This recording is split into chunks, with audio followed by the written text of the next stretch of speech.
Hey, this is Lou Mangello from WDW Radio, and you're listening to the Five-ish Fangirls podcast. Let's do this.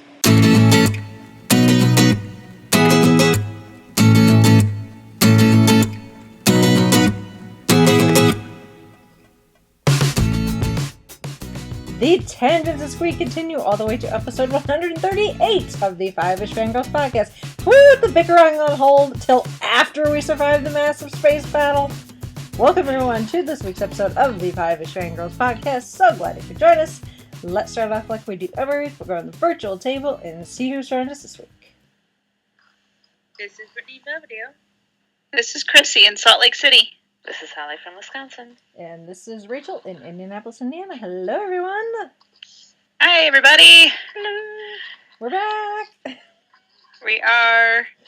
It's been a wild and crazy couple of weeks, and it's still going to be wild and crazy, but... Yeah. We're back, and I now have less teeth in my face. Bet you're feeling better, right? Yeah, I'm getting there. This is a very weird thing, wisdom teeth removed. If you've never had your wisdom teeth removed, the surgery itself, especially if they sedate you like I was, you don't remember a darn thing, which is fabulous. The recovery, on the other hand... Not remembering is nice. Yeah. The recovery, on the other hand, is very messy, at least for the first 24, 48 hours. Once the bleeding stops. It's not so bad, but it's just making sure that you don't, bother the, extraction spots, which some people get stitches, and then some people don't. I didn't get stitches. Apparently my teeth were very cooperative and came right out. So I didn't require stitches, but the healing process, apparently is quite long, actually. So you've got, the spots where they took the teeth and the gums and everything. It takes several weeks for that to close, but apparently there's also bone that has to grow back, and that can take several months. So it's going to be interesting. I'm going to have an interesting summer. Running around with holes in my head where there used to be teeth. But I'm feeling pretty good. The diet, I'm not quite full back to eating, the same as I did before, but I'm at least eating some solid foods, which is always good. I was getting very sick of soup and ice cream. Oh, I bet. Yeah. As much as I love me some tomato soup. And ice creams that you can go through. Yeah. Yeah, especially when it has to be, non-chunky, that really limits the flavors that you can go with. Yes. Yeah, anyway. That's my 45-second rant about having my wisdom teeth pulled. But anyway. And if anyone didn't see the video Chauncey took of me, I'll make sure to share that so everyone can have a nice laugh. That was very much appreciated, and I'm glad you prefaced it with "I give my permission." Yeah. Yes. Because sometimes people don't know when they're being recorded like that. Yeah. No, I gave him full permission. I don't remember anything he recorded. Obviously, I remember the bit before going in, where I'm like, I give him full permission, and I feel like I'm gonna throw up. But after getting back in the car afterwards, I do not remember any of that at all. Yeah, I'll share that. I'll put a link to it in the show notes and share it on our Facebook page so people can see it. So if you want a good laugh, at my expense, go right on ahead. I don't know. Anyway. And I think when he posted that, I was having a particularly bad day, and so I saw that, and yes, I laughed, so it was very much appreciated. Oh my. Okay, so we got quite a bit to talk about, starting with some convention announcements. So Indie PopCon just made some more announcements, as they like to do. So they have announced Garrett Wang from Star Trek Voyager Ensign Kim Ensign Kim. is going to be a guest, and I will say that I actually knew Garrett was coming before they announced. So that was one of those that I heard from powers that be, but they could announce anything until it was absolutely positively, signed, sealed, delivered. Mm-hmm. Yes. So, and Garrett, they actually have plans for him beyond just having it being at a table and signing autographs and photo ops. They have other things that they would like him to do that. Until those get announced, I will not say anything. So, but if you're a Star Trek fan, you've got options as far as guests. And then they did also announce the lineup of celebrity voices for Twisted Tunes. So Twisted Tunes is going to be Richard Horvitz from Angry Beavers, Troy Baker, who is like the male equivalent of like Tara Strong and some other voiceover artists. He's kind of in everything, I think, including The Last of Us and Bioshock. Jess Harnell from Animaniacs, and Phil Lamar from Samurai Jack and Futurama. So, and they, if they add more guests, that could potentially change. Or as we've heard from previous experience with other Twisted Tunes, that sometimes people like to just show up and be part of the fun. They're not technically included. Yep. So yes. So if you're going to Indie PopCon, do not miss Twisted Tunes, because there will be surprises beyond what they officially announced. Because holy crap, they just love. That's just how they roll. Yeah. So it's gonna be fun. I'm so excited. So, and then that's kind of random, but I just thought it was so much fun. I thought we should mention, and even though I think it's actually coming up like this weekend or next couple of weeks, so it's real soon. But all the way out west, Phoenix Comic-Con announced a guest, and it's Dick Van Dyke. And apparently this is Dick Van Dyke's first ever convention outside of like D23 Expo for Disney. He was quite excited. Oh. He was on Facebook. He's like, "It's my first ever convention." I'm like, "Oh." So I have a Phoenix. Yeah. So I have a funny story. I don't know if I've talked about this on the podcast or just amongst us fangirls, but on the closed Salt Lake Comic-Con group, there is somebody, and I do not remember the name, and if they're listening, I apologize for forgetting, but every day they do day whatever of Life Without Dick. And they want Dick Van Dyke to come to Salt Lake Comic-Con so bad. And this has been going on for at least a year. It's like every year or every day that this person, or almost every day, this person posts a picture of Dick Van Dyke in, from Mary Poppins or the Dick Van Dyke Show, or any other appearances he's made or movies he's done, and they explain what it is and why you should come to the convention and all these things. So when Phoenix Comic-Con announced that he was going to be there, Life Without Dick was, he's coming to Phoenix, we can get him in Salt Lake, make it happen. Yeah. It was just so funny to see that reaction. And I think it was so good that the mods on the group kind of relaxed the standards of, because usually you can't post promos from other conventions in that group. That's just a rule they have, which I can understand. Yeah. But they kind of let that one slide for that day. Like, look, this is a thing now. The glass ceiling has been broken for Dick Van Dyke going to comic conventions, so make it happen. This can be a thing. Make it happen. That is so funny. Oh, my. Well, hopefully one of these days they'll get their wish. I hope so. I would actually be kind of jealous, because I think Dick Van Dyke is awesome. So. Indeed. And then Fan Expo Canada just announced Matthew Lewis. So, all those that, I guess if you're Neville Longbottom. He was actually, when I was in college, a friend of mine, well, as a roommate of mine, we were both big Harry Potter fans, and we heard, like, on a different podcast that they did an interview with him, and he was talking about, like, they gave him a really weird haircut on the Harry Potter set, and they were joking about, oh, people need to send him hats because his hair looks so terrible. And he was, like, going along with the joke and everything. So we sent him, because I was going to Utah State University at the time, we sent him a Utah State hat just as a joke.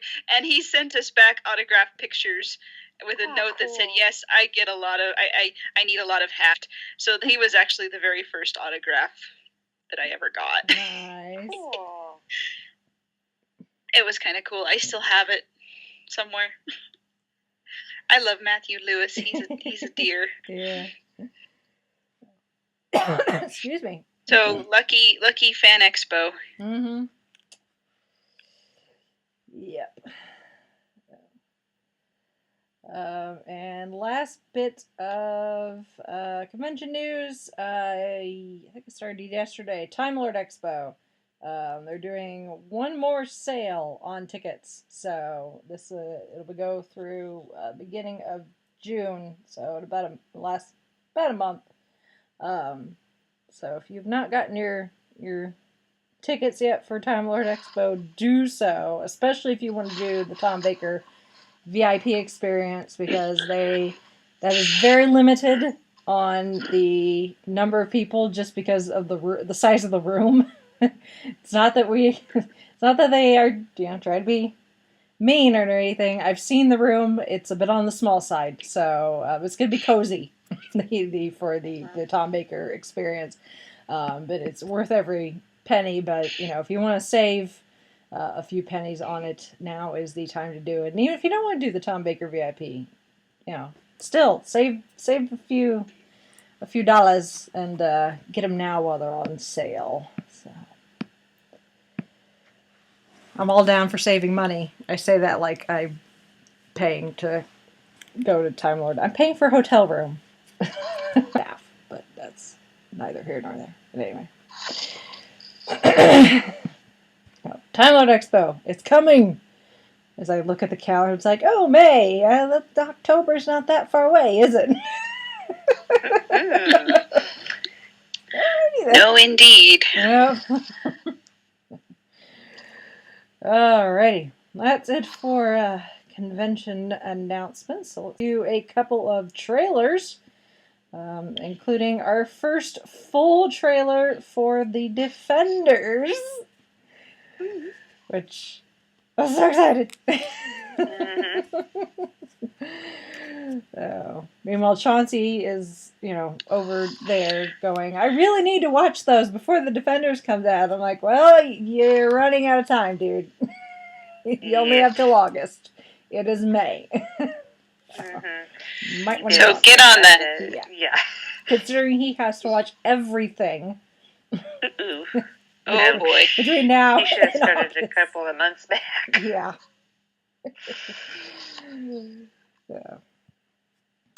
But yeah, full trailer for Defenders. We get all four of them together. We get some fighting, some equipping, some snarkiness. Hallway fight, of course, because that's what Marvel likes to do on Netflix, is have fights in hallways. Yep. Yeah. But it looks like it's gonna be a good time. They're definitely a ragtag group. And it'll be interesting. It's like the first Avengers, where it's like, oh, these personalities are gonna come together. How is this gonna work? It's like that, except there's probably more alcohol involved. And how much fireworks are we going to see between certain members? Yeah. So, it's gonna be interesting, but I'm so excited. Yeah. Good times, and I say that with good has an asterisk, because if you watch any of the Marvel Netflix series, they're really, really good, but they're depressing and dark all at the same time. Mm-hmm. But very entertaining. And our other trailer was a new trailer for Cars 3.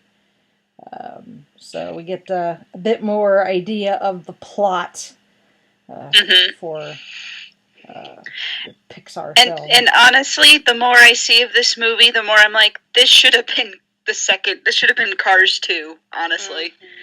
Because I'm just like, yeah, this makes sense. And granted, I have not seen Cars 2 because I just flatly refuse. Yeah. Because I love the first one so much, and I adore Cars, the first movie, and I was just like, I don't want a sequel. And then I saw, the stuff for Cars 2, and I'm like, I don't want a sequel. And now I see Cars 3, and so I'm excited for this one. And it just,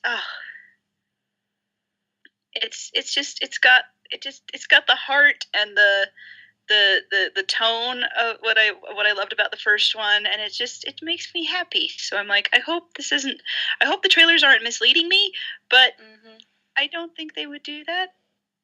Maybe. I think Pixar, for the most part, the trailers have never really been. Usually, what you see is what you get. Yeah, pretty much. Movies, so, which is always a good thing. There's no false advertising with Pixar, which is good. Yeah.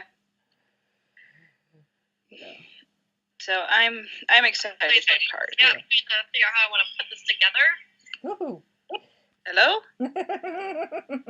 It didn't tell me there was a call. No, there's Mitch. Hey, Mitch. You haven't missed much. We're still in the middle of the news. Okay. Like, I can't really. I was just doing stuff while I was waiting for the call, but it didn't tell me there was a call. That is Skype for you. Mm-hmm. Yeah. I was just doing stuff on my computer, and then... Yeah. Yeah. Well, you're here now, so... Yep. Yeah. Oh. We shall continue with the news. That's okay. Like I said, we're still smack dab in the middle of news. So we haven't even really gotten to the juicy stuff yet. So. Yeah.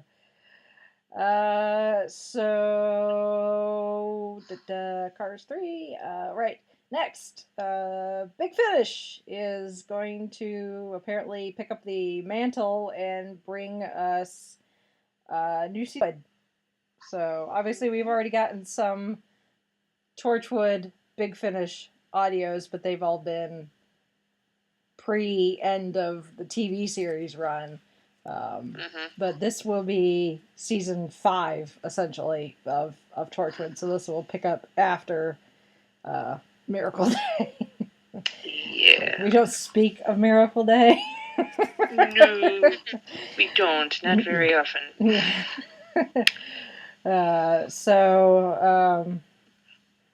Apparently Russell T Davies is going to be involved, which is good. The series, I guess, is going to be called Torchwood Aliens Among Us. Obviously, Captain Jack, John Barrowman is going to be involved, along with Eve Miles as Gwen Cooper. So they are apparently going to return to Cardiff to reestablish Torchwood and obviously face alien threats. And they have teased that someone who is dead will be coming back. But considering most of the Torchwood team is dead, it really could be almost anyone. So I'm sure most people want it to be Ianto. Yeah. Well, if Big Finish is smart, and they are, they will go with the characters that people will most likely would most like to see, and quite honestly, for a lot of people, I believe that is Ianto. Yeah. Yes. So that's gonna be my guess, even though I have no real feeling about Torchwood getting Big Finish. But you know what? I'm happy for the people who are happy. I mean, I want 3 of the fallen members come back, because, I mean, I liked Tosh and I liked Owen, too. You can't go wrong with a snarky Emmy. But that is going to be released in 3 box sets starting this August. So, and of course, there'll be introductions of new characters because, they can do that at Big Finish. But, yeah, should be interesting. This probably puts a nail in the coffin for Torchwood ever returning to TV. But, I think it's so. Yeah. But that's okay. It's kind of... It's kind of been a long time. Yeah. Well, at least this way, they don't have to worry with, now how are we going to do this with special effects? You can just... Yeah, they can probably do more on Big Finish than they could on TV. Oh, yeah. Yep. That's true of any of the series that Big Finish has been working on. Oh, yeah. What is it that Colin Baker said? He said something along the lines of, "I love audio plays. I love the sets. You can't go wrong with them." That sounds like something he would say. I can't remember if that was on a documentary special or a behind the scenes of one of the Big Finish audios that I listened to, or if I think he just says that quite often. Probably all the above, actually. Probably, yes. It's a good line. This is Colin Baker we're talking about. It's probably all the above. Oh, man. Yeah. So, yep, more Torchwood, which is always a good thing. So, thank goodness for Big Finish. My wallet cries every time we make an announcement, but at the same time, I'm like, yay! It's always good. Yes. Let's see. And Harry Potter news. Pottermore and J.K. Rowling announced that they are going to be starting a book club. Is the Wizarding World Book Club. So it'll be a free online club to examine and debate every book in the Harry Potter series. That could get interesting. Yeah. Yeah. Interesting does not necessarily mean good. Yeah. Right. If I remember anything from my days of being hip deep in Harry Potter lore, some of those discussions. If you make sure you have the fire extinguishers and the fire retardant suits handy. Yeah, really. Yeah. Because I can remember some flame wars that were started in. Not pretty. No. Yeah. Hopefully, whoever is in charge of moderating these things at Pottermore will have a good handle on things. But yep. Yeah. If you get involved with the book club, with that particular book club, let us know how it goes.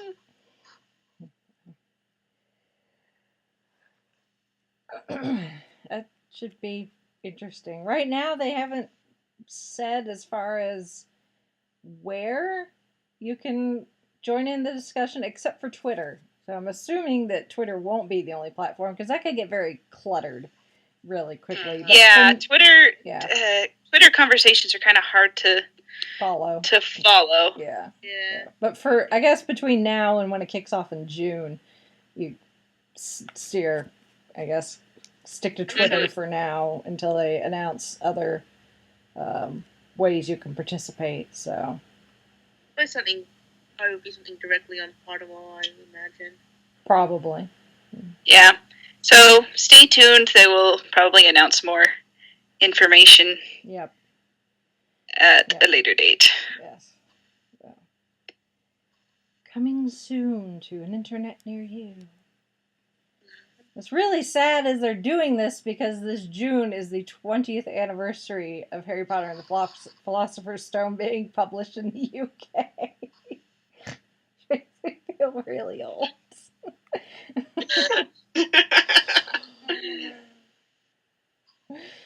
Oh my.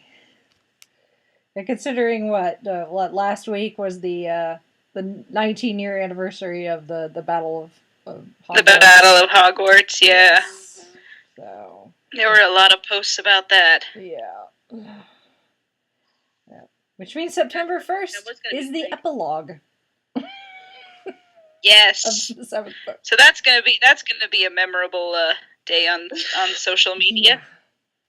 Yeah. Well, I know they're planning a big to do at the park in Florida, at Universal. So MuggleNet and Pottermore and all that, they're doing a big thing for September 1st because it's 19 years later. I kind of wish I could go. But yeah. If anyone is going, please send us pictures. Yes, you can be our remote correspondent. Yes. The frog on the street, if you will. Yeah. The owl up on the perch. Yep. All right. Okay. Our last bit, I guess, of fandom news. I guess kind of broke the internet a little bit today. Yeah, we got so many comments on this on our Facebook page. I know. Some of it was like, okay, guys, yeah. I've got work to do. I'm gonna go over here and do my work. Yeah, no, I mean, not that we're we don't want you to comment, but we're so used to posting. No. That's not what I meant. Nobody commenting. How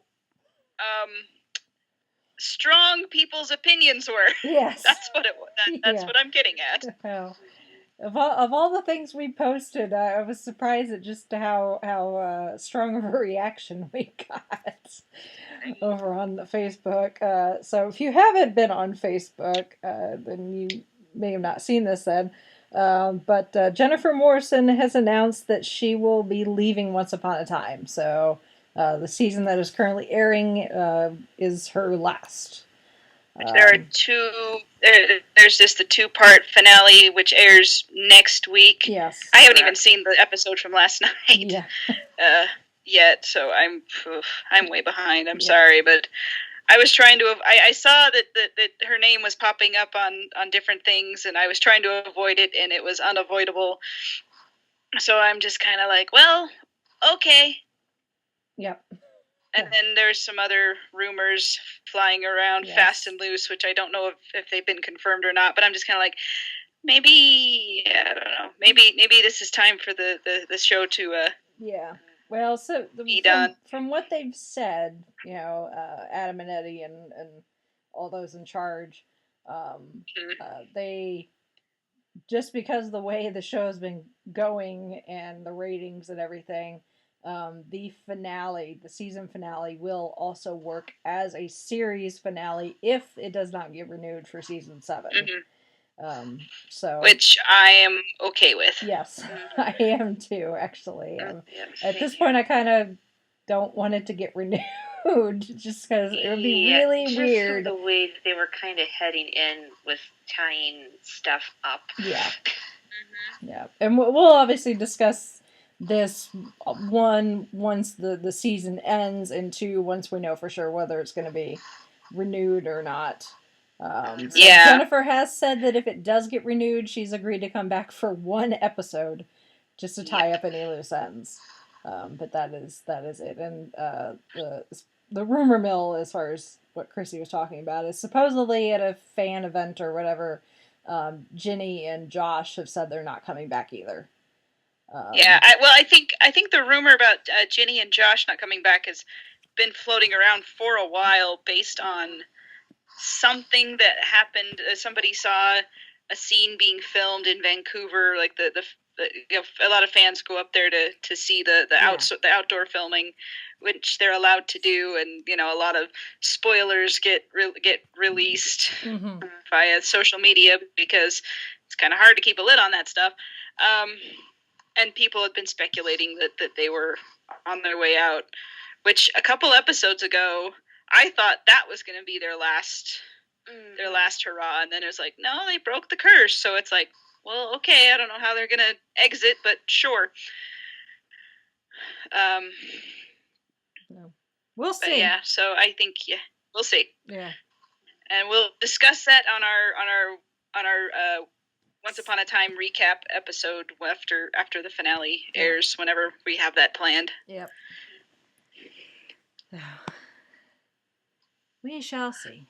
Yep. I think it would be weird without Emma Swan personally. Although some people are like, make season 7 Regina and Zelina go on a road trip.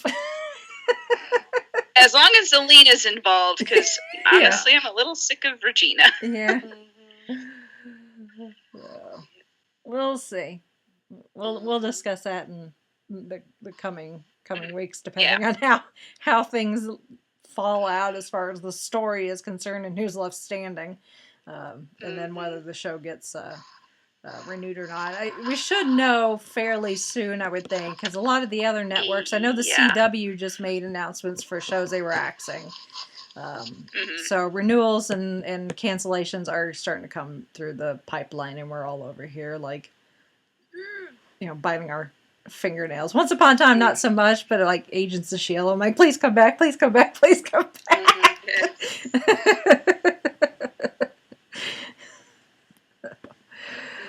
Oh my. Time. Yeah, it's the least wonderful time of the year. Yeah. And then they announce new stuff that's coming up, and you're like, that could be okay, but I'm not really sure. That show got canceled with this show. Yeah. Like, really? Right. We've been on that soapbox before. Forever. Yes. Yeah. All right. Anyway, let's move on to some housekeeping. So, new month, it's May. So, new book for the book club? Yes, the new book for the book club is Dalek Generation, an 11th Doctor novel. And just an FYI, I did put up the poll for June's book choice right now, so you've got some time to check the titles out and vote for which one you'd like. Mm-hmm. Always exciting. And we do not have a photo challenge for this month, but that's okay. Yeah, Nice little break. I have stuff on my plate, so It is okay. I'm struggling just to keep up with the 365 days of photos at this point. So I kind of. So I am perfectly okay with taking a month off, not having to balance multiple photo challenges. So. And then in more housekeeping, Patreon, I took some time, once I got coherent enough with all the drugs and everything I've been on, and updated our Patreon. So if you go to our Patreon, which you can find the link to on our website, there are a bunch of new rewards. Before we only had like 3 tiers. So I've cleaned all that up, and so there are more tiers depending on how generous you want to be, and more rewards depending on what tier you decide to become a patron supporter at. So obviously, we say every week we cannot thank the people that financially support us enough, whether it's through Patreon or using our Amazon affiliate link, or in Chauncey's case, just bankrolling our server space.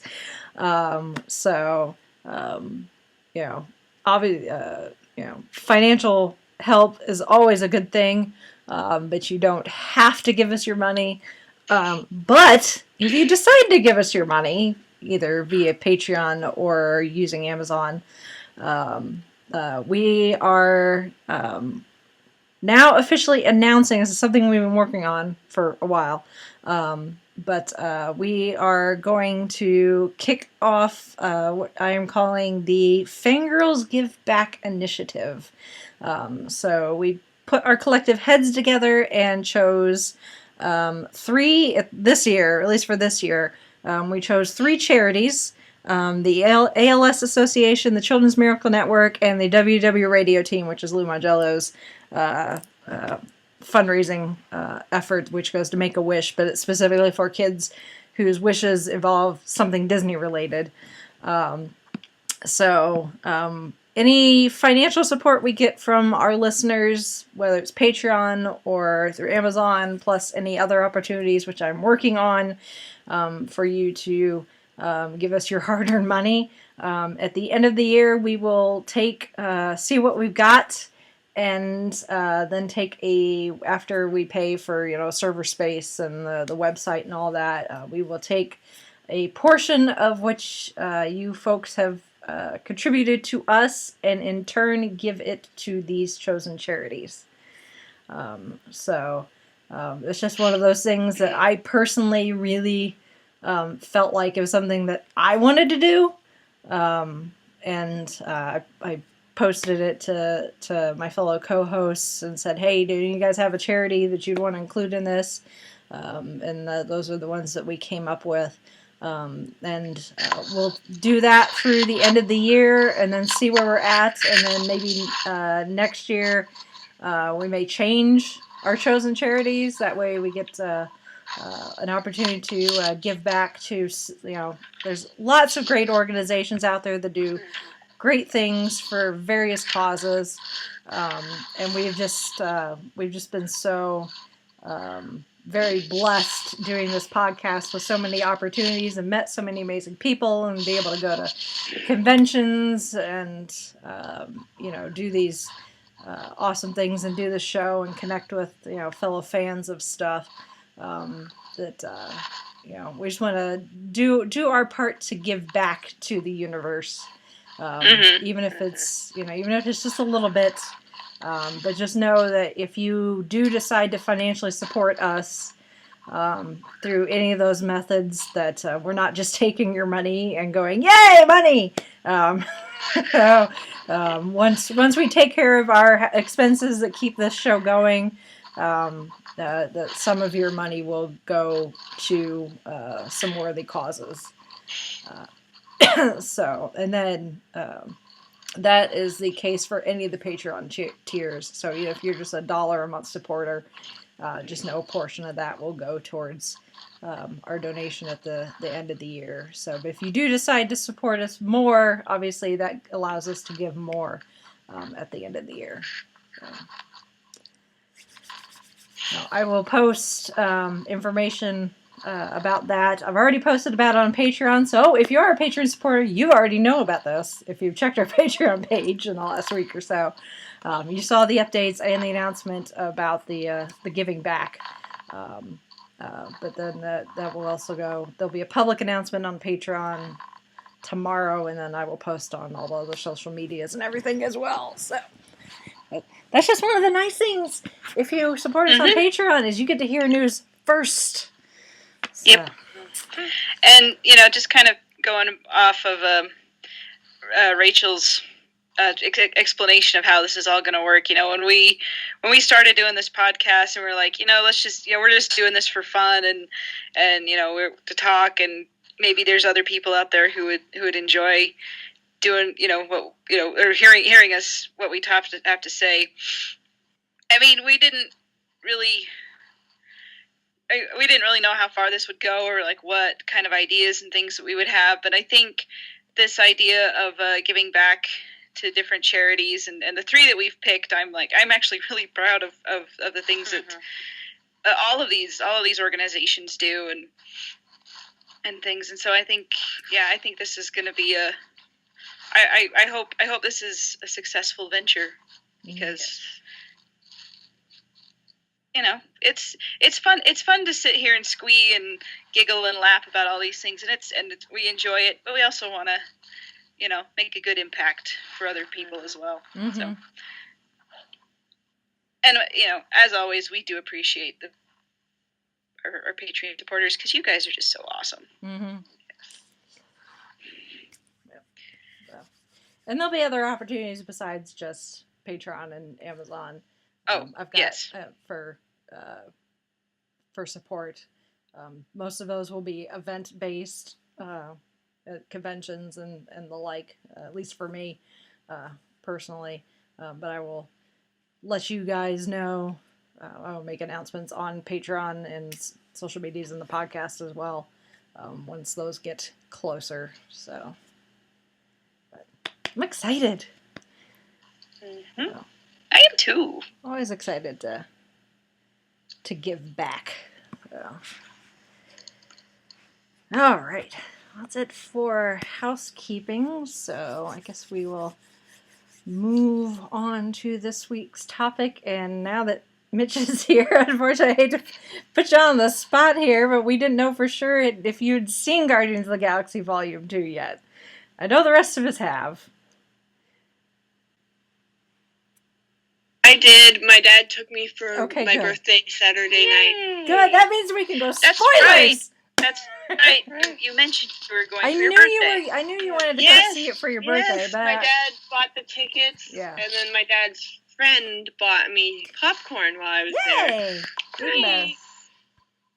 Okay, so we can join this. we can venture into spoiler territory then. Spoiler alert! Yes, Sound the alarm!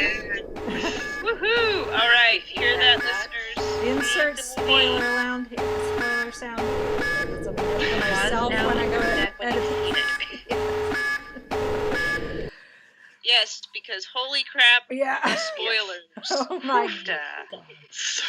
You know what's funny? Okay, let me start off by saying this. The Marvel Cinematic Universe as a whole has been fabulous. It just had its anniversary last week. So what, nine years since the first Iron Man came out. So the MCU Time flies when you're having fun. Yes. So this Guardians of the Galaxy Volume 2 is the 15th movie in the MCU. So what's funny is, I'm one of the biggest MCU banner waving fangirls out there. I love these movies and the TV shows and everything that goes with this, the entire MCU. But what's funny is the first Guardians movie came out when we were doing this show.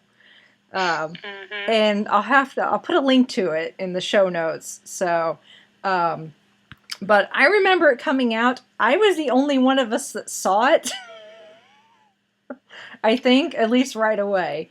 And I remember doing my review. I think I was a little bit later, I did a short review on this podcast, and I had to keep it spoiler free. I just remember trying to explain what Guardians of the Galaxy was, and I think I failed pretty spectacularly because nobody, when they said they were doing this movie, people are like, "What the crap?" And then we get trailers and there's a tree and a raccoon and that fat guy from Parks and Recreation. Yes. And now it's that whole spiel from the Honest trailer for Guardians of the Galaxy. Yeah. So it's people were just like, I don't know about this whole Guardians thing. And now here it is, 3 years later, however long it's been since, I guess 2014, since the first Guardians movie came out, and now people are like, I am Groot, and people are blasting the awesome mixes, and the theater was just packed when Chauncey and I saw it, and it was it's crazy how so many people were so hesitant about the first movie, and now it is 3 years later, and people are like, woo, y'all figured it out. In fact, I was reading. There was something I was reading, and I can't remember where I saw it. And it was because people were talking about because Wonder Woman comes out in less than a month. Yeah. And people were like, well, where's all the Wonder Woman promotion stuff? Why isn't this being as touted as much? And I'm like, well, I've seen a lot, but whatever. And somebody said, well, they're waiting for all the furor over, or the hype over Guardians to die down so they could actually have a chance to get a word in edgewise. Which I think Wonder Woman's going to be fine.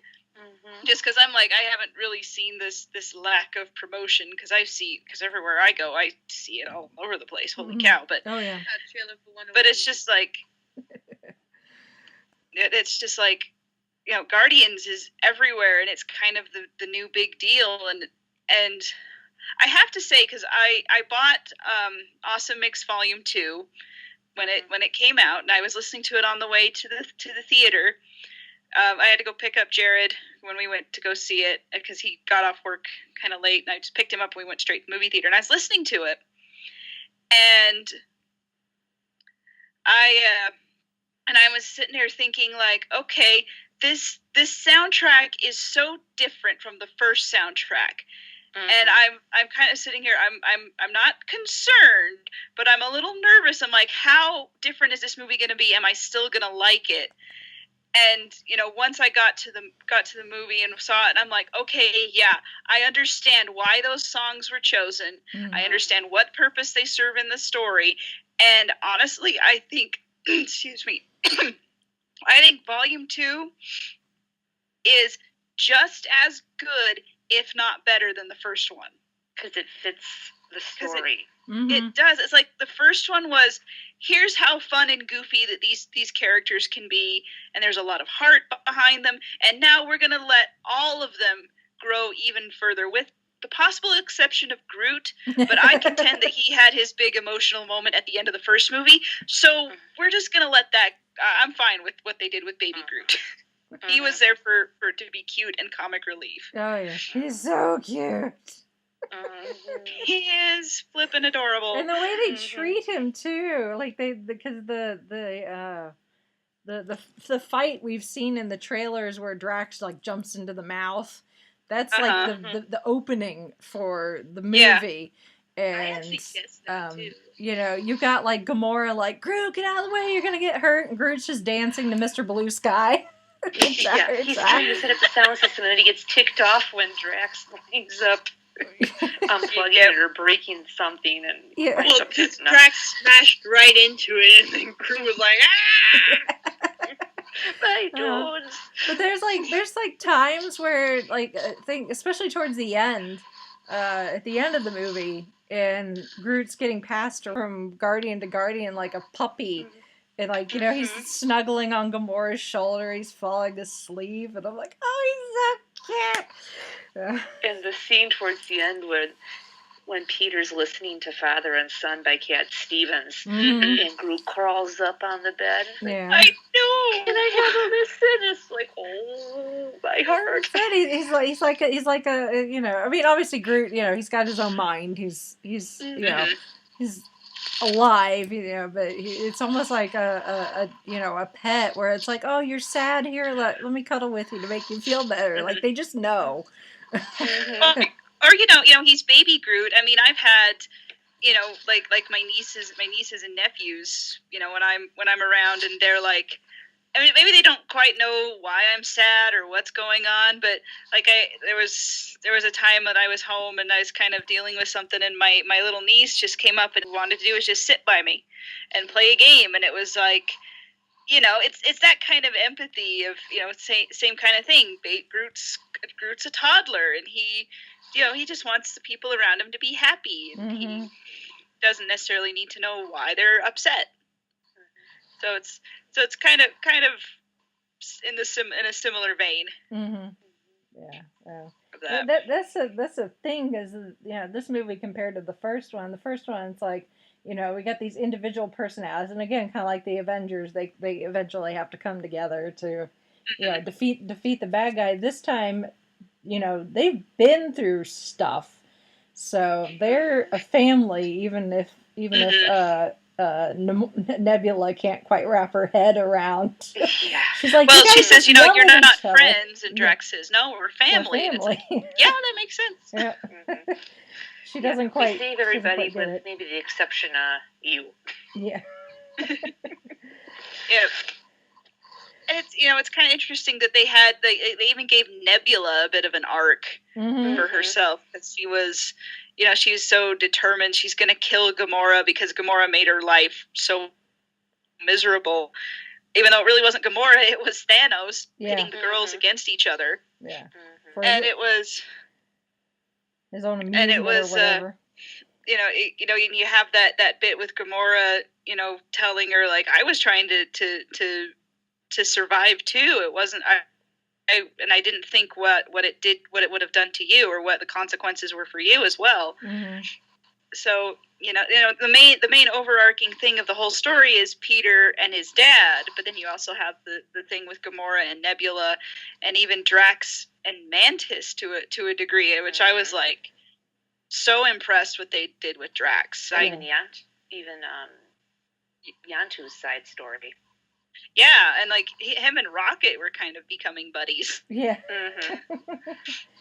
Yeah, all the characters have seen some serious growth. Even though Rocket had tried to act like he had not had any growth whatsoever. But, it's like, I see you, Trash Panda, growing an inch or two there. Trash Panda. You can still be a softie and not lose your tough guy cred. Come on. This is true. That's very true. So, but, I mean, compared to, some of the other movies in the MCU, is it the best movie? No. I mean, really, this movie, it's really, really good, and it stands up really well as a sequel, because sometimes sequels can be crap. But in this case, this one did have a lot to live up to. Yeah, it did, and I think it did as far as the overall MCU is concerned. This may sound bad, but I mean this in the nicest way possible. It's a bit of a filler movie because it's not really. We're not really doing much as far as the big MCU plot is concerned, other than pointing everyone's weapons towards Thanos as we get closer to Infinity War. Now, is there going to be something with the cutscene with Adam at all? No. I bet you that... At this point, they've said Adam Warlock, if one of the 5 post-credit scenes for this movie. Adam Warlock, he is coming, but not until after Infinity War. Gotcha. Okay. Yeah. Now, Rachel, you say, you said that like this one's filler, and I agree with you. And it's not, the whole overarching story. But I think that actually kind of works in the movie's favor at this point, because especially if you've been following the MCU and all the really heavy, deep stuff that they've all been dealing with. Yeah, we needed this breather. And I think the first Guardians kind of served that purpose, because that one came out after Winter Soldier, right? Yes. Okay, so Doctor Strange, which I guess Doctor Strange had a little bit of that filler or that breather sort of thing, but not quite in the same way. And it's like, sometimes I kind of worry, not a whole lot, but I worry a little bit that the MCU is starting to be like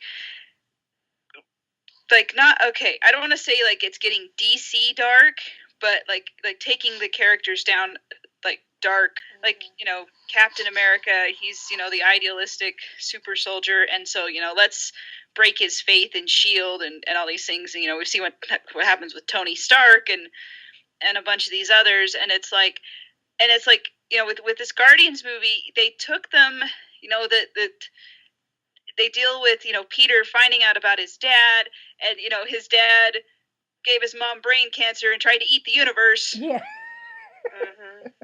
And they, kill off his actual father figure. And how rough everybody goes through. Like there's that part when the planet is crushing everybody, and little Groot with the bomb. I know, and he's like, and he starts crying. I'm like, you made baby Groot cry.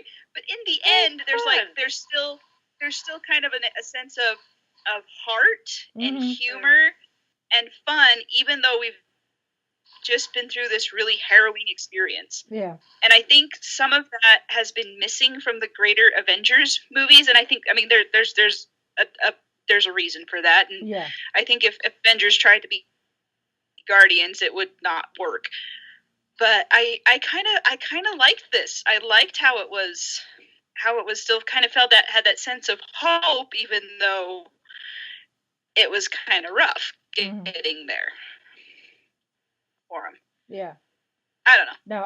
I totally agree. I think I said something similar when the Thor Ragnarok trailer dropped. Oh yeah. And people were like, "Oh, this this seems like Guardians of the Galaxy. It's so bright and colorful, and they're using classic rock and roll music in the trailer and all that." I'm like, that's because real crap is coming next year with Infinity War. Yeah. So yes, like we need some breather stuff. Yes. Yeah. And I noticed Yeah, Oh, well, go ahead. speaking of the Thor Ragnarok trailer, that one was in front of when I went to see Guardians of the Galaxy. Me too. Mine too. And when then the when Spider-Man. Hulk comes into the arena and Thor's like, he's a friend from work. Yep. And then the Spider-Man Homecoming. Was it just me, or did those two trailers have a very retro feel to them? I don't know if it was because of the Guardians of the Galaxy, or if that's just kind of the way they're taking things before it goes dark. That could be. Now, I only got the Thor Ragnarok trailer. We didn't get Spider-Man, but I did. No, we did get Yeah, I did Spider-Man too. in front of I was Guardians. surprised we got Thor instead of Spider-Man, but yeah, I think they're just kind of saying like, okay, yeah, things are gonna get dark, but remember, we're Marvel, we're the fun guys. Yeah.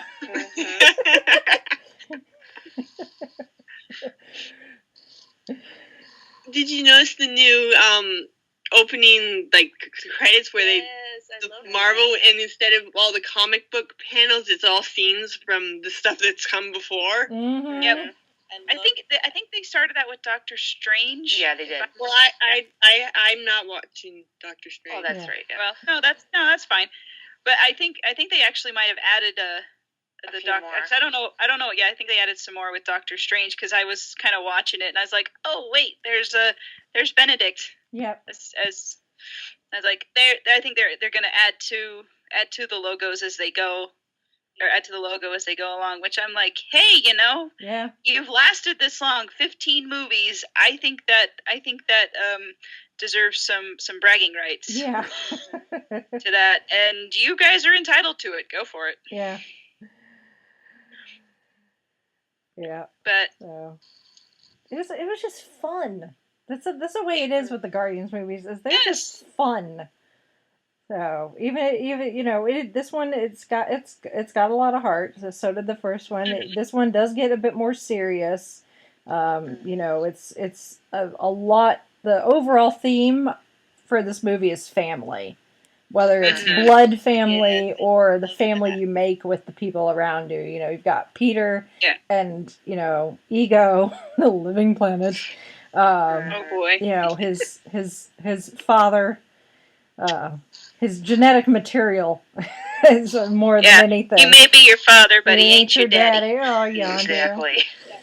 But there's also the family that the Guardians have created. It's like Drax said to Nebula. He's like, when Nebula's like, "You're not friends," he's like, "No, we're family." And even the relationship the Ravagers have with each other, and the mutiny that happened with the Ravagers and them kicking Yondu out as the leader, and Yondu getting exiled from the Ravagers as a whole from Sylvester Stallone.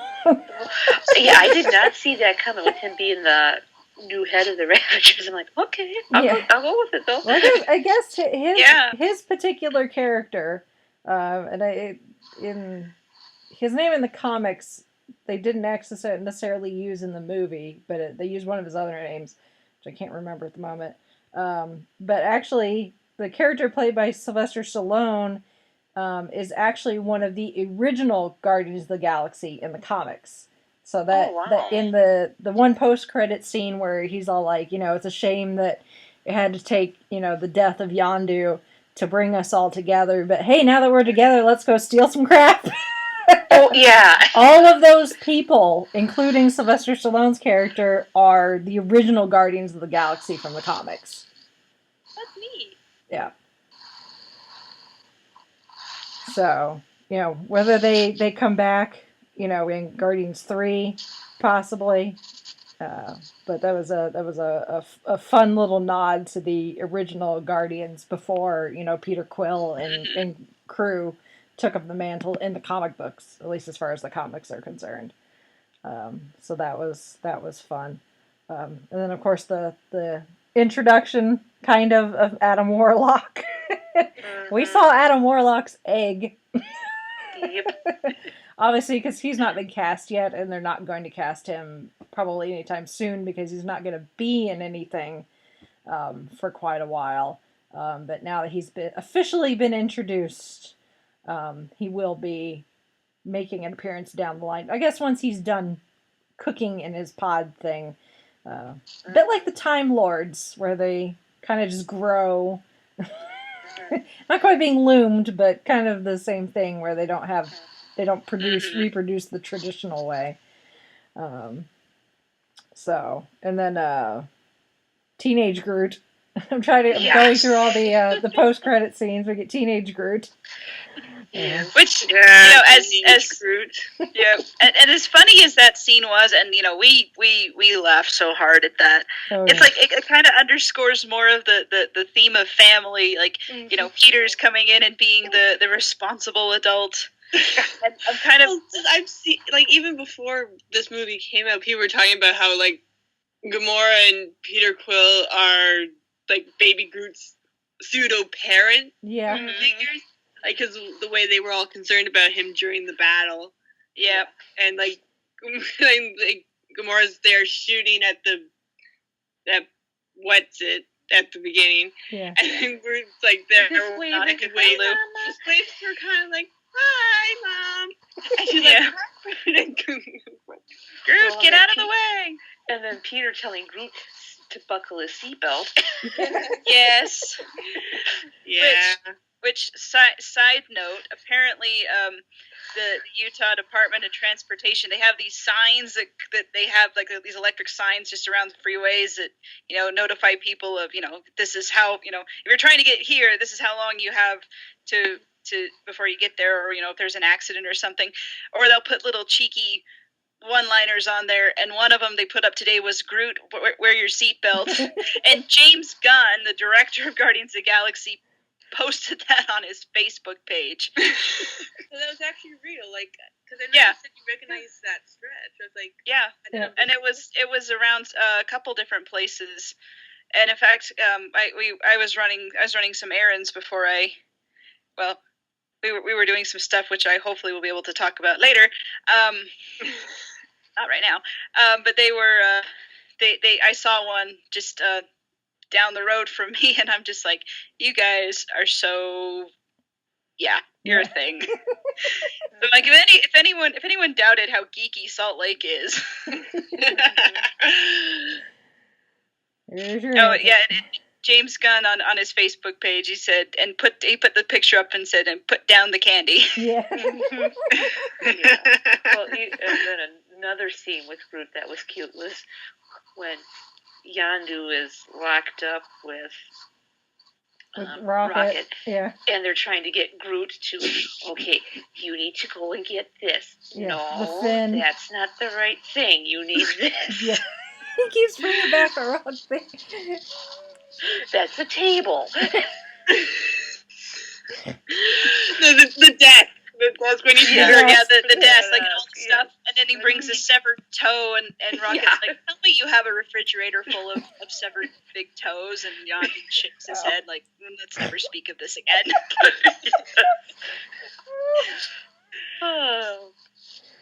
I mean, as cute as Groot is, he's still prosthetic eye with Rocket, no, leave that. He'll wake up and he won't know him, not being able to find his eye in the movie. Which that was a line. Sure that's the prosthetic eye that Rocket was asking for as a joke in the first movie. Yes. It was and I need that guy's plan. He asked for a bunch of stuff, and one thing was this guy's prosthetic eye. And Carla was like, no, he doesn't really need the eye. And Rocket's like, yes, they do. And they're like, no, he doesn't. So there you go, Rocket. You got it. You got the guy's eye now. Yep. Oh my! I laughed so hard. I kind of need to go. Chance and I both actually were like, we need to go watch this movie again. Yes. Just so hopefully there's less people in the audience, because there would be something funny and people would laugh at them. He's laughing so hard we missed the next line. Mm-hmm. Which is a first world problem, obviously. But I think there were several lines that we missed just because people were laughing so hard. Just because this movie, it's so funny. Well, you just need to go back and see it again because you missed stuff anyway. Yeah. And Mantis calling Rocket a puppy. Yeah. That's not a puppy. She asked Drax, like, can I pet your puppy? And Drax is like, sure. Sure. Then he almost bites her. Oh gosh. Yes. Drax this time around is learning about, person-to-person social interactions and not taking, not being the person he was in the first movie where he takes everything literally. But this time around, he's getting better at being able to he's trying to make jokes and try to be comforting when, Peter's trying to put the moves on Gamora and Gamora's not having it and, all those things. But Drax now has no filter whatsoever. And it is so fun. But then he was pretty good, too, with making the relationship connections. Just like, she doesn't dance. You need to find someone who dances. Yeah. I don't dance. My wife that I found, she did not dance during that great big dance that we had. Yeah. That's how I knew she was for me. Mm-hmm. And I really liked how we got a little bit more about Drax and his family, as his wife and daughter, and that kind of goes back to, with Mantis again, where she does the empath thing, and she just starts crying because he's like so sad still about losing his family, but he doesn't show it because he's big tough mean guy, whatever. And it's like all those little things. Like, I think with Drax, he kind of tries to, like the way he understands sarcasm is, you insult somebody and it's funny, sort of a thing. So that's how he interacts with Mantis. And I don't know if there's, gonna do a romantic relationship with those two, but they're definitely friends. Oh yeah. And that little bit where at the end where Mantis sees all the fireworks from the Ravagers, and she's like, it's beautiful, and Drax goes, you're beautiful on the inside. And it's like, yeah, you were almost there. Yep, it's like, oh. But it's like because it's Drax, you kind of Mm-hmm. understand that, yes, he's trying to be sweet. Yeah. Well, and Mantis doesn't quite get it, so she doesn't realize she's being insulted. Yeah, and Mantis has her own issues with interpersonal communication too, so it's like, hey, this kind of works. Yeah. It's an interesting relationship, but it may work. Yeah, they might help each other fill in the blanks. Yeah. Oh my. Oh. Although I did laugh when they leave Rocket behind to fix the Milano, and you have that scene where they're humming along to the music. And they do, and he has the those explosions going off in time with the music. Yeah. Yes. Boom, boom. And then later, when he and Yondu are escaping, he asks, hey, did Quill leave any of his music on board? So it's like, Rocket is understanding, he's getting to like Peter's taste in music. Mm-hmm. And speaking of music, Peter got an upgrade. Yeah. Sort of, yeah. Sort of, yeah. He's still about, a decade or so behind the rest of us, but, True, a Zune player, but... I mean, I Googled Zune after seeing the movie, and apparently Microsoft pulled support for that 2 years ago. Yeah. Yep. And it was funny because it's like, okay, he got an upgrade, but he got an upgrade something that's not really. It's still not current. It's still a way. It's still kind of retro, even. Although I was waiting. Apparently, what this article I found about Zune and Guardians of the Galaxy was like, that was Guardians of the Galaxy fun at Zune. Yes, it really was. Which I hadn't really heard of Zune before watching Guardians of the Galaxy, so I completely missed all of that. Back when I remember them coming out, but it was just sort of like I had an iPod, so I just went with that. I don't even remember hearing about it when I completely missed it when it was first out. So I think That's the only how time I successful heard it was. about it was when it kind of first came out and with all the technical problems they were having. It's like, Yeah. So Mitch, there's probably a reason that it's not around anymore. If you don't hear about it. Yeah. I mean, like Just a little. I had no idea it even existed before I saw it. Neither did Peter, so you're on the same foot there. I mean, I got my iPod. Yeah. I've had an iPod for I like how a long time, and I'm not. Yeah, because I liked how Kraglin gave Peter, because he said Yondu found this at a pawn shop or whatever, and he's like, it holds 300 songs, and Peter, and Peter's like 300, and I'm over here like my iPhone holds like 1,000. I don't know if you guys have seen the how it should have ended video for Guardians of the Galaxy, and at the end where they have the Guardians come into the superhero cafe with Superman and Batman. And Peter is like, they have this thing where he's like, oh, he hasn't been on Earth since the 80s, and he's, exclaiming over all these cool things that have happened, like, Transformers gets a movie, and Ninja Turtles gets a movie, and he has an MP3 player, and it's like, wow, this holds, like, thousands and thousands of songs, and he's so excited, and he's listening to a song where they just talk about butts all the time, and he yells, you guys sing a lot about butts, and after he got the Zune, I was like, oh, come on, make a butt joke, because then I would know where they got that.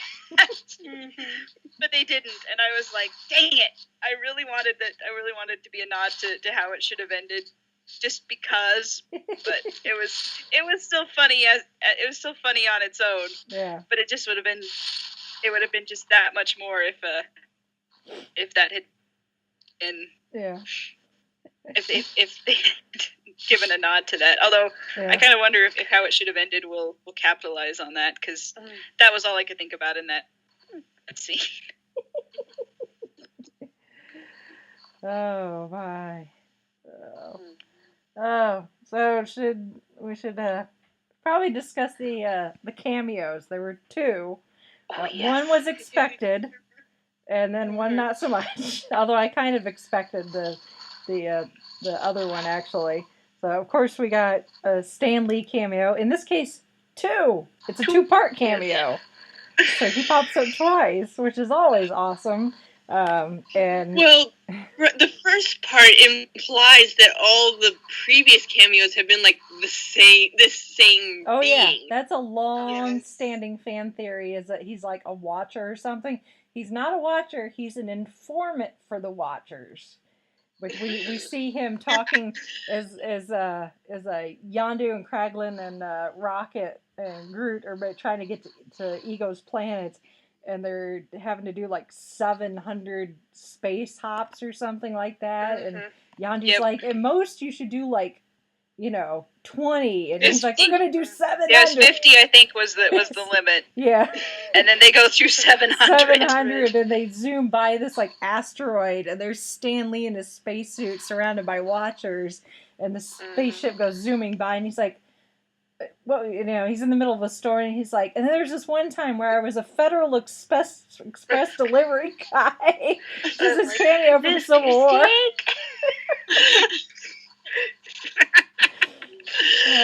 But then the last post-credit scene is a continuation of that same scene where the Watchers are leaving, and he's like, "Your guys are my ride home." Oh yeah. How am I supposed to get there? Poor Stan. Yeah. Now James Gunn has essentially made that fan theory canon that he's not a Watcher, but he works for the Watchers, which still kind of works. So, it'll be interesting to see what his cameo is in Spider-Man: Homecoming now. To see, does he fight? Is he getting dropped off back on Earth, or is he, already back on Earth and resuming his responsibilities as a informant for the Watchers, or what? So that opens up the Stan Lee cameos for lots of possibilities now that they've done that. Oh yeah. Yeah. But then Maybe working the other cafeteria yeah. at high school. Yeah. But then the other cameo, which I was wondering if he would make an appearance, and he did, is David Hasselhoff. Yeah. Yep.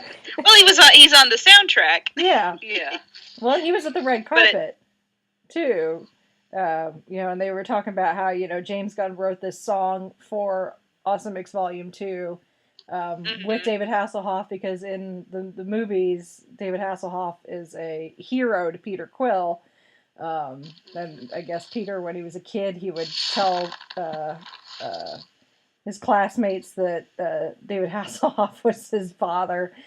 But he was never home because he was too busy filming, Knight Rider or yep, or Baywatch or whatever.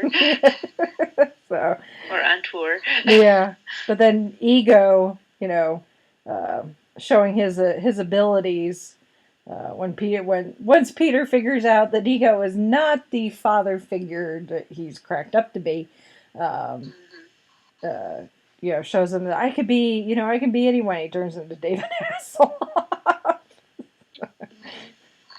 Well, in the fight scene between Ego and Peter, where Peter turns into Pac-Man. Oh yes, the giant Pac-Man. Even before they showed what Peter did, like what form he took, when you see Ego do his big rock monster thing, I was like, Peter's gonna be Pac-Man, isn't he? Yep. There he is.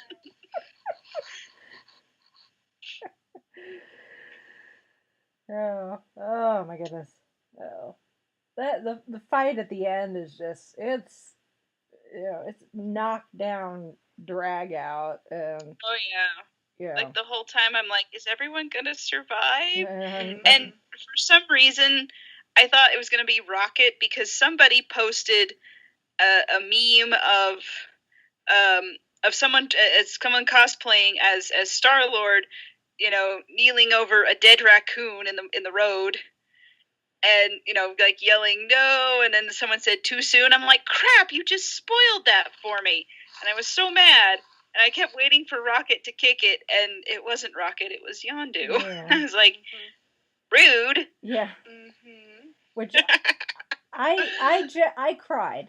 I genuinely cried as they were flying away. And Peter realizes what Yondu's doing, and Yondu starts to freeze out in outer space. Like, oh, not Yondu! We just started liking this guy. What the heck? Yeah. Exactly. And it's like, okay, you were kind of the jerk guy from the first movie, and now, you're actually Peter Quill's father figure. Yeah. And it's like, and and it makes so much sense. They didn't just shoehorn it in, because you find out that Ego had hired all of Ego's kids from across the galaxy, and then it was only when Yondu realized what was going on with all these guys that he just didn't take Peter to his dad. Because as they said in the first movie, that guy was a jackass. Yeah. It's like, yeah, we found out just how much that he was. Yeah. So well, and also too, it kind of makes you realize too why Yondu was being as tough on Peter as he was, because he probably wanted to stop the ego tendencies, if there were, to try to make Peter better and not following dear old dad's footsteps. Yeah. Yeah. Well, and there's probably also a part of Yondu that knew that maybe potentially Ego would find Peter one of these days, and if Peter was tougher, that he would be able to fight back and not be, taken in by Ego, which he almost was. I mean, even Gamora was, at first she was like, because Peter was really hesitant. He's like, yeah, is this guy really my dad? And Gamora's like, he could be your father. He could be the person you're looking for. So, I mean, Gamora was the one that convinced him to go to Ego's planet in the first place. Yeah. And then they get there, and the design is gorgeous. Yes. Hats off to the visual effects department for that one. That is just like, I'm looking at this like, this is so pretty. I don't want to leave. Yeah. Yeah, exactly. Yeah. That was probably, it's like, oh, let's make this look like, Eden or something, so that no one would question the nefariousness that's going on underneath. I know. I mean, I sure did. I sure didn't. I did not. I did not expect the reveal that one Ego had other children. Yeah, because they so made this whole thing like, oh, he was so in love with Peter's mother, and he was so sad when she died, and he wished he could have come back, but he couldn't, and it's like, oh, I really believe the whole love story, like with the, they had the prologue of the movie with everything. I'm like, oh, this is so sad and so tragic. Oh, wait. Yeah. Not so sad. Yeah. Dirty rotten so and so. Yeah. Oh, but they pulled off the reveal so well. Like usually, you can see that kind of stuff coming a mile away. And Jared, I've talked about this a little bit before. Is like because he's he's a writer. Mm-hmm. Yeah, he makes it. Stories are constructed, and so he can usually see plot twists coming a mile away. Like when he saw the first Hunger Games. He knew, and he hadn't even read the book. He just saw the movie. He knew that the next one was going to be, Hunger Games All-Stars, basically. And he was right. And even he didn't get the twist of Ego being... Well, he kind of thought that it could be, but he so wanted to be wrong. Yeah. Right, yeah. Because he wasn't quite sure if that's what it was going to be, just because they pulled it off with the, with the Sovereigns and those guys being the bad guys possibly. Mm-hmm. And it's like, no, it's Ego. He's a jerk. With Ego, because I was kind of niggling. It was just like, yeah, I couldn't come back, and I'm just like, oh, please don't tell me you're the one that gave his mom brain cancer. And then the woman's like, ah. He's like, and all because he want to give up his world or universe domination plans, because he was afraid he was falling in love with this woman. Mm-hmm. And it's just kind of like, knew too much. Yeah, or she knew too much. Like, you dirty, rotten so-and-so. Yeah. Mm-hmm. That was a bad. Yep. So when Peter started laying the smack down, I'm like, good for you. Yeah. Let's say the parental units in the MCU, most of them are not winning Mother or Father of the Year. Yeah. No. True. And I saw a post. Like all of fandom. Yeah, there's always some crappy parent somewhere, isn't there? Yeah. I saw a post somewhere. Ones are usually dead. Yeah. Yeah, or they die in the case of Thor and Loki's mom. Yeah. I saw a post that someone was saying, like, I want a crappy dad therapy session in Infinity War, and they talked about Iron Man saying, oh yeah, my dad hated me because my IQ was only 217. Star-Lord, my dad gave my mom brain cancer and tried to eat the universe. And Tony Stark goes, okay, yeah, that's pretty bad. You win. Well, then you got Gamora and Nebula. It's like our father made us fight each other to the death, essentially. Yeah. And then I would beat my sister, and then he'd replace her with cybernetic parts. Yeah. That too, jeez. Yeah. If there's not fan art of that sort of conversation out there already, I'm sure there will be soon. Yeah. Yep. I'll keep an eye out for it. Yeah. At least now, she's still out for vengeance, but at least now, I think for the most part, Nebula is given up on wanting to kill her sister, which is good. Yeah. So. They have an understanding by now. Mm-hmm. They do. Yeah. Which is about all we can probably hope for between those two. Yeah. Although I will say this, as far as, parents in the MCU go, Hawkeye seems to be a pretty good dad. Well, that's true. Yes. I said some of the MCU, not all. I know. I was like trying to think. I'm like, okay, there's got to be at least one somewhere. Hawkeye. I'll take it. Yep. Thank you, Clint Barton, for being a good parent. You and your wife. And then Aunt May. Yeah, Ant-Man, he's a pretty good parent to his daughter, so that's yeah.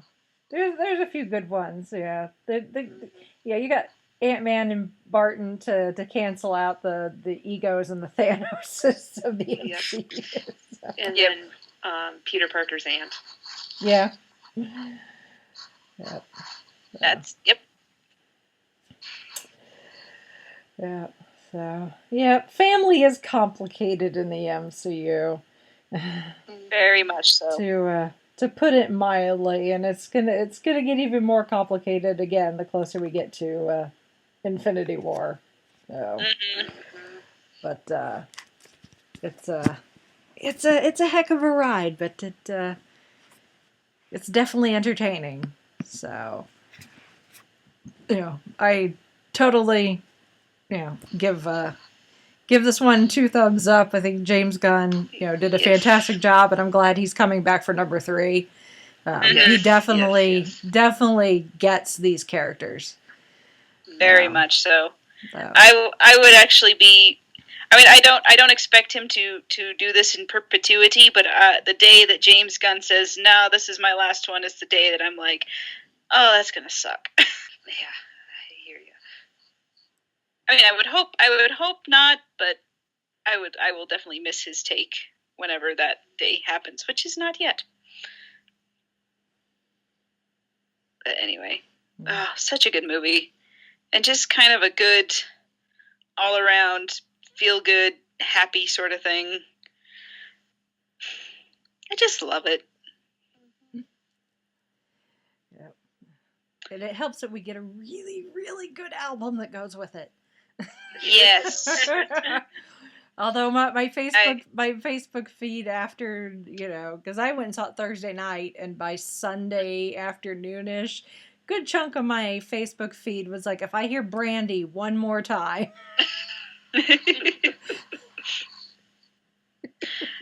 Yeah. Although I have to say, I loved how they used the chain in this movie. Yeah. Because it's like, because Yondu says, I don't control the arrow with my head, or I can't remember the exact line. I'm paraphrasing.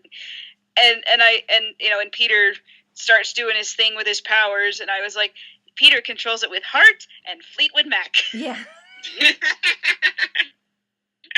And I'm like, oh my gosh, I want to write an action scene where Fleetwood Mac, where the chain is the background music, because holy cow, that was so good. Mm-hmm.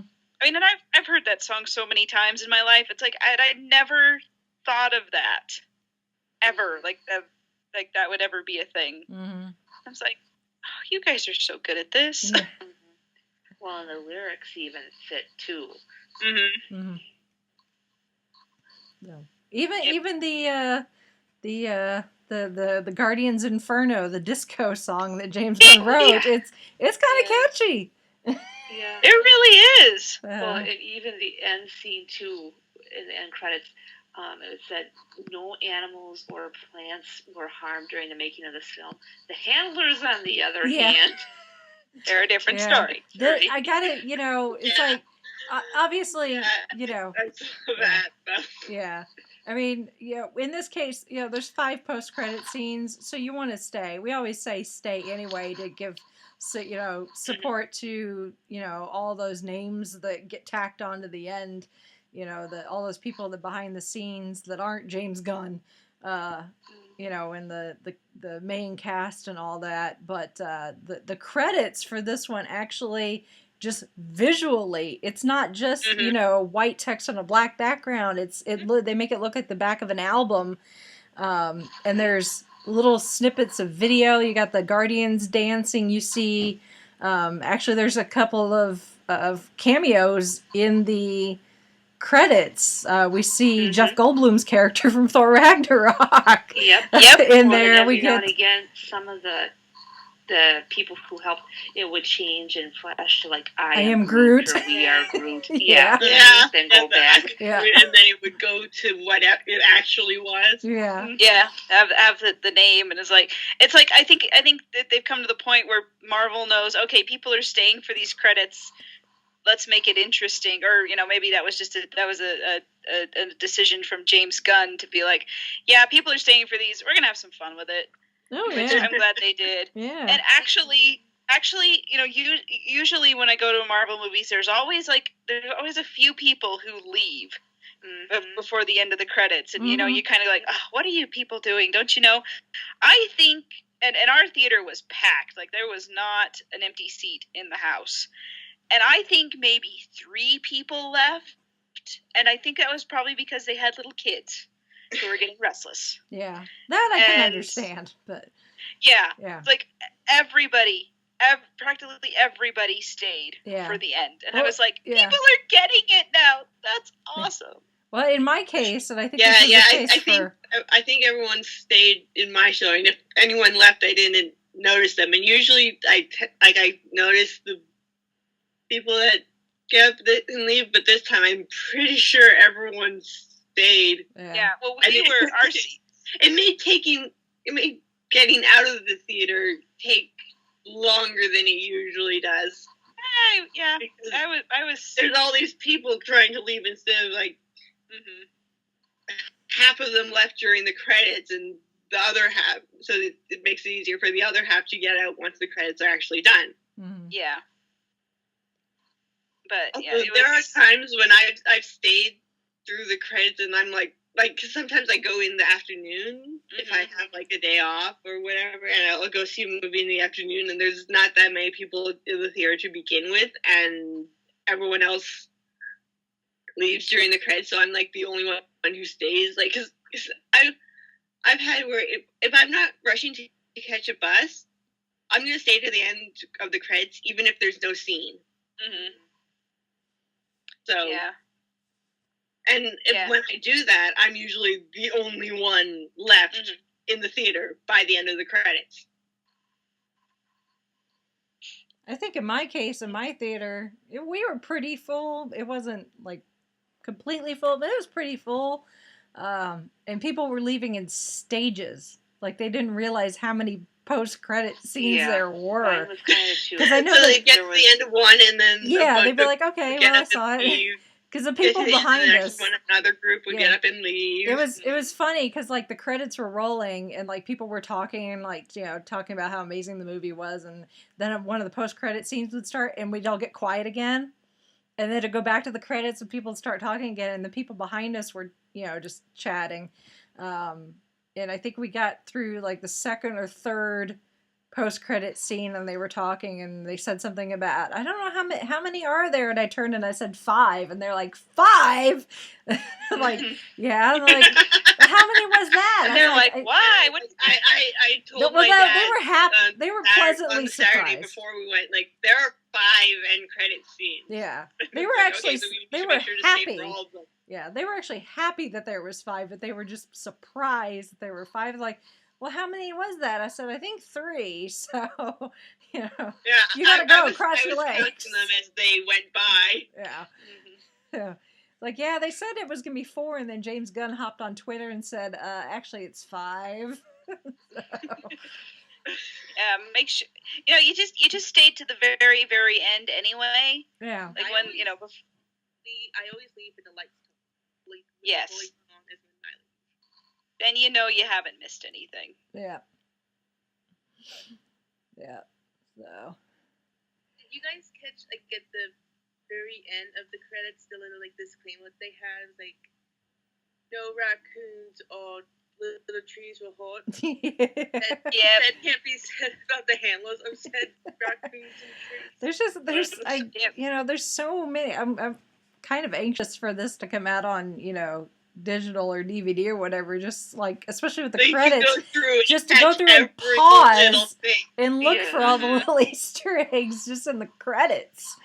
I know, that's going to be the fun of this one, not just seeing the movie again, but seeing all the little details that you missed the first time around because you were so it's a new Marvel movie, you know how you are. Yeah. But it's just this movie was just so much fun. Yes, it was. So. And the nice thing is we get 2 more this year. Yeah. Yes. And Thor looks like it might be just as fun as this one, if, you know, I would not complain if it was. Mm-hmm.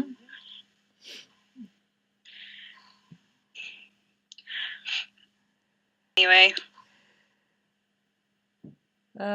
Good job, James Gunn. I applaud you. Very much so. Yeah. I don't know what else there is to say. I mean, I am still sad. I mean, when I came home after the movie, I felt I felt sad because, you know, of because of Yondu's sacrifice. I don't think we've talked about that very much, just because we're like, oh, it's fun and this, and it is, and it's just like, and it's all like the Ravagers coming because like they sending out the message of what Yondu did, sacrificing himself, and all the Ravagers coming to pay their respects. Yes, and I realized what he did. And it wasn't just Peter.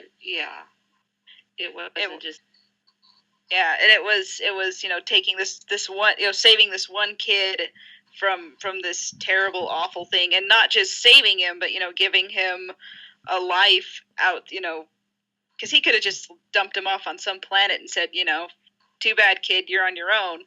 But like, teach him some skills and show him how to do. Like, there was that one little snippet that was Yondu and a young boy, which we take to be Peter, and it's like, he's showing him how to. I can't remember what he was showing him, because it was just so. It was like blink and you miss it. Fire. I think he was showing him like firing a gun or something. Yeah, I think along those lines. Yeah, so it's like, Peter says that he's flown the Milano since he was 10 years old, so that's something that Yondu gave him and everything, and it's like, in the first movie, Yondu was just kind of this scary, mean guy that's like, oh, why are we have to deal with you, sort of thing. And yeah, he came through in the end with the Nova Corps, or helping them against Ronan. I had to think of his name. But that one guy, the blue guy, the other blue alien. Blue guy. But it's like, no, he's actually, kind of been there for Peter all through everything, and to the point where Peter like Mary Poppins. Is that a good thing? Was he cool? Yeah, he's cool. I'm Mary Poppins, y'all.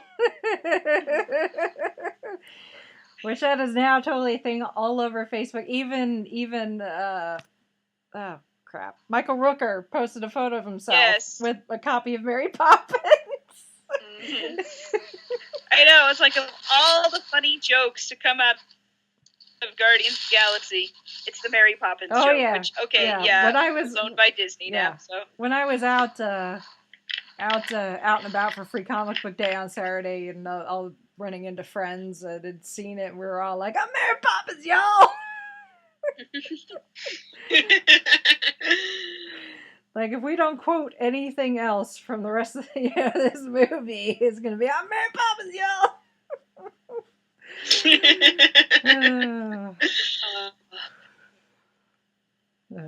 Oh my goodness. There's a Star Wars reference too. They referred to someone as Chewie. Is there? Yeah, I can't remember if it was someone referred to Rocket or Groot as Chewie. It was one of those really short things, and people were probably laughing at the thing that was said right before that. Yes, I definitely need to go see this movie again. Oh yeah, just to get all the little and somehow convince yourself not to laugh too loud so that you don't miss stuff.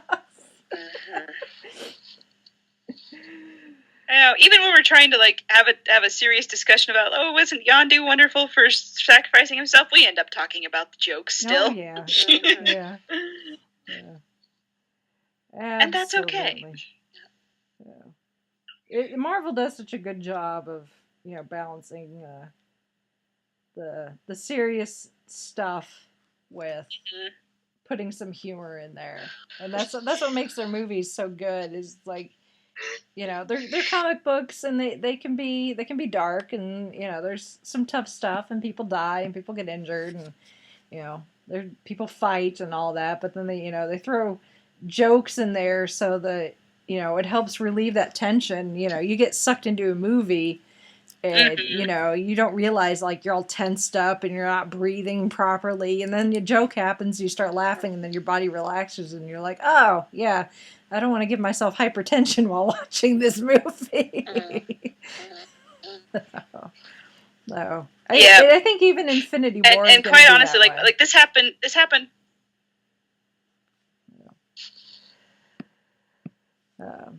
I think. Well, I was gonna say, like, this happened with the first Guardians movie.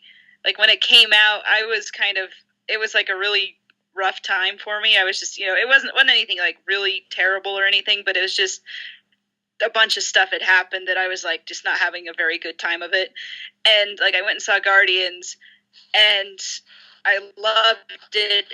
And then like later, a bunch of other crap happened, and I was all like, you know what, screw it. I already know I've already seen this movie, but I want to go see it again just because how funny and how fun it was, and I just need a night at the movies, so I'm going to go see Guardians of the Galaxy again. And it was just like, and I kind of feel like that, like, this one too is going to be one of those go-to things when I'm having a bad day or stuff's not going the way I want it. It's like, you know what, I need to laugh, I need to have some fun. I'm going to watch Guardians Volume 2. Mm-hmm. Just because. With Guardians, it's like, I need to see Peter kind of splashing in the puddles and then grabbing the 1A and starting using it as a mic and yes. And I think that was the scene. I'm like, I just need to see that beginning bit, and then I watched the rest of it, and I was just like, oh, this movie's so good. But I think as much as we talk about, they're keeping things sort of light and, not too bad because Infinity War is coming and it's probably going to be darker. But even then, I don't expect Infinity War to go like all like DC on us. So there's still going to be some humor. Civil War was. Yeah, it had its Civil moments. War had its, yeah. You got Sam and Bucky, nodding after Cap plants a big one on Agent 13, and they're like, yeah, dudes. I know.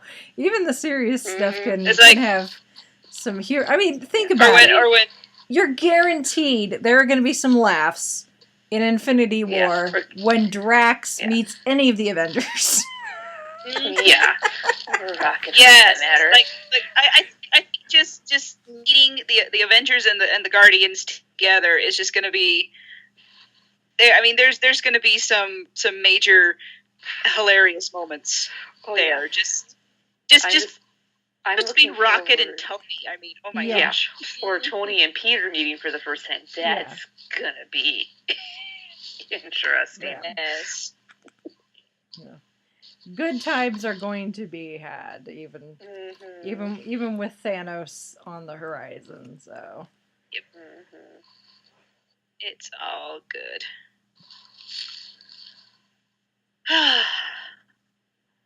Anything else? I feel like there's so much to talk about, and we've been talking about all of it. Until I see it again. Yeah. I mean, I'll go see it again. I'm like, oh, I need to bring that up sometime. Yeah. But I will. And other people I haven't watched it yet, unfortunately I haven't had a chance, but I know Andre has put his review up on YouTube, Black Nerd Comedy, so I'm sure he's got some interesting insights, especially considering he got to see it at the premiere. He got to go to the premiere. I think he went to the premiere actually. Yeah. But I'm sure there's stuff other people have seen that we missed. I mean, you always miss a few things and other people see different stuff. So, dear listeners, if you saw something in Guardians of the Galaxy that you loved and laughed about or just really enjoyed that we didn't talk about, you can send us in feedback. And if you'd like us to talk about it, of course, you can send us in feedback and let us know about it and what your thoughts were on this movie. If you loved it, liked it, or were indifferent. I don't think anyone actually hated it. But even if you did hate it, explain to us why. And you can send us feedback. Our email address is 5ishfangirls@gmail.com. You can also visit our website, the5ishfangirls.com. I had to think about it. It's been a couple weeks. Because we have a new website. Well, but a URL anyway. And you can also visit us on our Facebook page and all of our social media sites. There are links to it on the website, and you can hit us up there. You can also find us on iTunes, or you can leave a review and download the podcast as well. You can also download us at Google Play Store and Stitcher Radio. And we're also on YouTube. And as always, we direct your attention to our Patreon page. We talked about that a little bit earlier. We added a charity component of Fangirls Give Back, and you can read all about that at our Patreon site. And if you already are a Patreon donator thing, I can't remember what they're called. I think it's just your Patreon. Yeah, there's patron. Yeah. I was like, there's a word for it. You have our undying gratitude, and we hope to be able to earn enough money to support these charities. And you've probably heard about it already, but we just always appreciate anything we get from you guys, because we understand that you work hard for your money. And now I sound like an insurance commercial. Gosh dang it!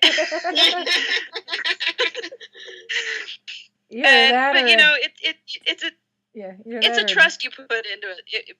Put with us. That's what I'm trying to say. And you can use your money on anything, and you donate it to us, and it's very humbling to see that. So if you're interested in donating to our Patreon account, you can do that at our website as well. And you can also support us through shopping at our Amazon link, which is also at our website. Just go to that link, go to Amazon, buy whatever you would like to buy, whether it's books or movies or, I don't know, a cheese grater or something. Yeah. It all counts. Yeah, it all counts. If you're going to a con and you're building a cosplay, go through Amazon, get stuff, and it doesn't cost you anything extra, and we get a little extra for the referral. So we're all in a good spot with that. So, and just as always, we love our listeners. Thank you for being here and listening to us, and even commenting on our Facebook page. And even when there are very strong opinions flying fast and loose, I'd rather there be strong opinions than no opinions. Mm-hmm. So keep them coming, people. Yep. Yes, sir.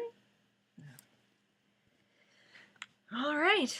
Well, unless anyone has anything else, I guess we shall sign off for this week.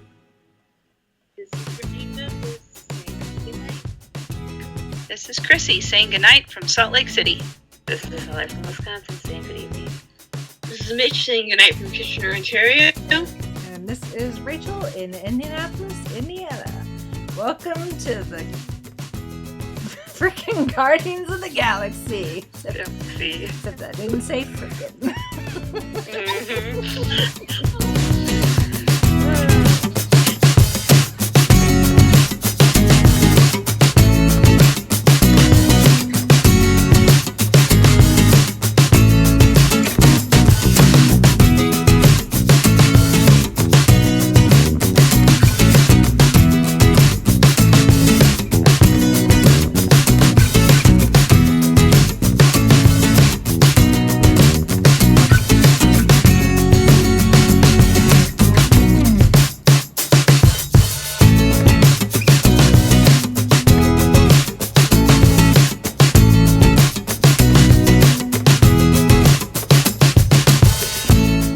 Have been listening to the 5-ish Fangirls podcast.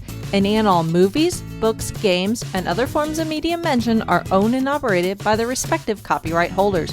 No copyright infringement is intended or implied.